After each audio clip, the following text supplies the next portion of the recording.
రోహిణి కొంచెం ఇష్టం కొంచెం కష్టం సీరియల్ ద్వారా తెలుగు ప్రేక్షకులకు పరిచయమైంది. రోహిణి పేరు వినగానే మావా అనే డైలాగ్ గుర్తొస్తుంది. ప్రస్తుతం జబర్దస్త్ కామెడీ షో ద్వారా మరింత క్రేజ్ సంపాదించుకుంది. ఈమె యూట్యూబ్ ఛానల్ కూడా రన్ చేస్తుంది. రోహిణి మాట తిరిగి 2 రాష్ట్రాల్లో అభిమానులను సొంతం చేసుకుంది. తక్కువ సమయంలోనే జబర్దస్త్ కామెడీ షోలో టీమ్ లీడర్గా మారింది. ఆ తర్వాత కొన్ని సినిమాలు కూడా నటించింది. ఇక వెబ్ సిరీస్లో కూడా నటించి తన సత్తా చూపుతోంది. సేవ్ ది టైగర్స్లో పని మంచి క్యారెక్టర్లో కనిపించి తెగ అల్లరి చేసింది.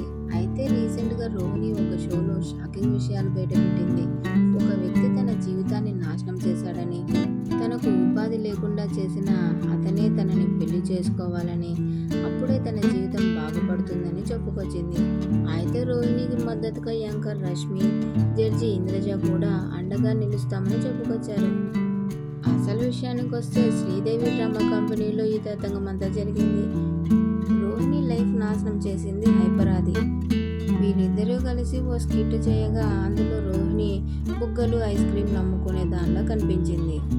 అందుకు ఆది తిట్టినట్లు పంచులు వేశాడు. అలా చేస్తే డబ్బులు చెల్లించాల్సి వస్తుందని రోహిణి చెప్పడంతో 200 రూపాయలు ఇచ్చి మరీ రోహిణిపై పంచులు వేశాడు. ఆమె ఏ వస్తువు అమ్మాలని చూసినా దానికి ఆది ఏదో ఒకటి అనడం, తనను ఏమీ అమ్ముకోనివ్వకుండా తన పొట్టపై కొట్టి ఉపాధి లేకుండా చేశాడని, తన జీవితాన్ని నాశనం చేశాడని, అందుకే హైపర్ ఆది తనని పెళ్లి చేసుకుని తన జీవితం బాగు చేయాలని కోరింది. దీనికి రష్మి ఇంద్రజ గారు కూడా ఆది నిన్ను పెళ్లి చేసుకునేలా చేస్తామని, నీకు అండగా నిలుస్తామని చెప్పారు. అయితే ఇదంతా షో కోసం చేసిన స్కిట్.